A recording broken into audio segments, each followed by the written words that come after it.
Hello everyone, balik lagi bersama kami.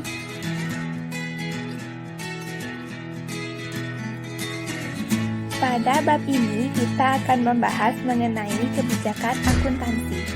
Kebijakan akuntansi disusun untuk memudahkan penerapan sistem akuntansi dengan tujuan agar diperoleh keseragaman pengertian antara pemakai laporan keuangan di satu pihak dan yang menyajikan laporan keuangan tersebut di lain pihak. Asumsi dasar laporan keuangan. Yang pertama ada dasar akrual atau akrual basis. Asumsi ini menegaskan bahwa pengaruh transaksi dan peristiwa lain diakui pada saat kejadian dan dicatat dalam catatan akuntansi serta dilaporkan dalam laporan keuangan pada periode yang bersangkutan.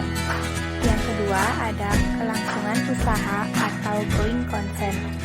Asumsi ini menegaskan bahwa laporan keuangan disusun dengan anggapan terdapat kelangsungan usaha perusahaan dan perusahaan akan melanjutkan usahanya di masa depan. Selanjutnya ada penyajian laporan keuangan. Laporan keuangan disusun atas dasar akrual basis, di mana transaksi usaha perusahaan yang meliputi pendapatan dan biaya serta peristiwa lain diakui pada saat kejadiannya. Unsur-unsur yang berkaitan dengan laporan keuangan. Pertama, harta atau aset adalah semua hak yang dapat digunakan dalam operasi perusahaan. 2. Kewajiban atau liabilities. Kewajiban membayar kepada pihak lain yang disebabkan oleh tindakan atau transaksi sebelumnya. Ketiga, modal atau ekuitas adalah hak pemilik atas aktiva perusahaan yang merupakan kekayaan bersih. Yang keempat, pendapatan atau revenue merupakan penambahan jumlah aktiva sebagai hasil operasi perusahaan secara bruto atau kotor. Dan yang terakhir, beban atau expense adalah pengorbanan yang terjadi dalam rangka memperoleh pendapatan. Penyajian aset. Aset dapat dibagi menjadi dua. Yang pertama, ada current asset atau aset lancar dan fixed asset atau aset tetap. Yang termasuk current asset atau aset lancar yaitu sebagai berikut. Yang pertama, kas dan setara kas. Yang kedua, piutang. Yang ketiga, persediaan. Yang keempat, perlengkapan. Yang kelima, beban dibayar di muka. Dan yang terakhir, pendapatan yang masih harus diterima. Fixed asset atau aset tetap dapat digolongkan menjadi dua, yaitu aset tetap berwujud dan aset tetap tidak berwujud. Yang termasuk aset tetap berwujud yaitu tanah, mesin, bangunan, kendaraan, dan peralatan. Yang termasuk aset tetap tidak berwujud yaitu goodwill, hak paten, hak cipta, merek dagang, hak sewa, dan franchise.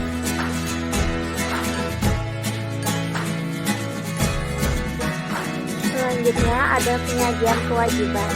Yang pertama ada current liabilities, dengan kata lain kewajiban lancar atau kewajiban jangka pendek.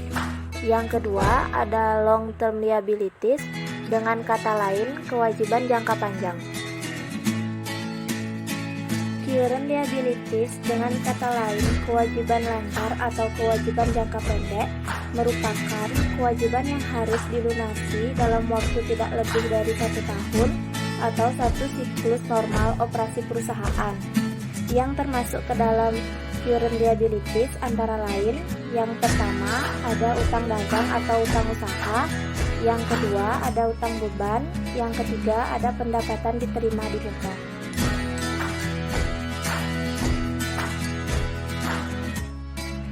Selanjutnya, long term liabilities atau kewajiban jangka panjang merupakan kewajiban yang harus dilunasi dalam waktu lebih dari 1 tahun atau 1 siklus normal operasi perusahaan. yang termasuk ke dalam long term liabilities. Yang pertama ada utang wesel, yang kedua utang hipotek, yang ketiga utang obligasi, dan yang terakhir kredit investasi. Other liabilities atau kewajiban lain-lain meliputi semua kewajiban yang tidak sesuai untuk diklasifikasikan sebagai kewajiban lancar dan kewajiban jangka panjang. Misalnya, uang jaminan yang diterima dari pelanggan. Selanjutnya ada modal disetor. Modal disetor adalah modal yang telah disetorkan ke dalam rekening perusahaan oleh pemodal masing-masing. Terakhir ada laba ditahan. Laba ditahan atau retained earning adalah laba bersih perusahaan yang tidak dibagikan kepada pemegang saham sebagai dividen.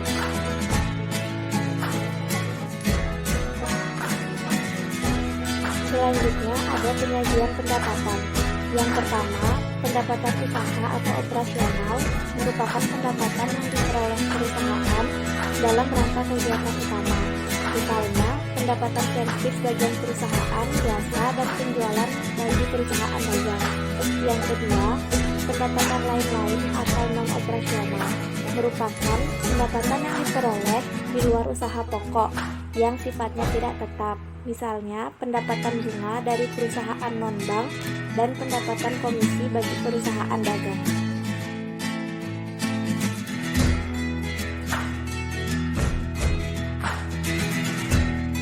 Selanjutnya ada penyajian beban. Yang pertama ada beban operasional, merupakan beban yang terjadi dalam rangka memperoleh pendapatan operasi, misalnya beban perlengkapan, beban gaji, dan beban sewa. Yang kedua, beban non-operasional, merupakan beban yang terjadi bukan karena kegiatan utama perusahaan atau yang tidak berkaitan langsung dengan kegiatan utama perusahaan dan bersifat insidental, misalnya beban bunga dan kerugian piutang.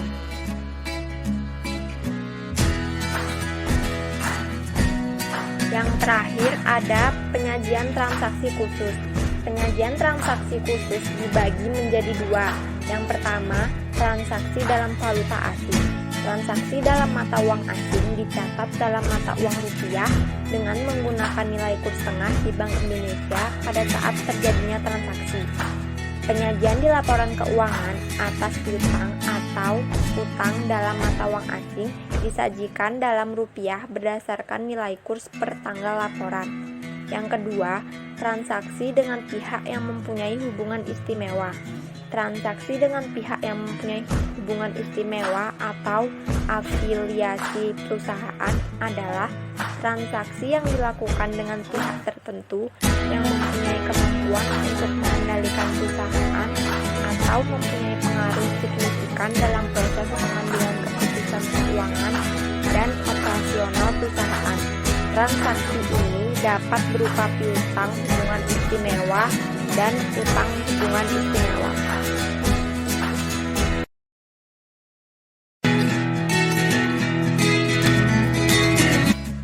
Sekian video pembahasan dari kami. See you next video. Thank you.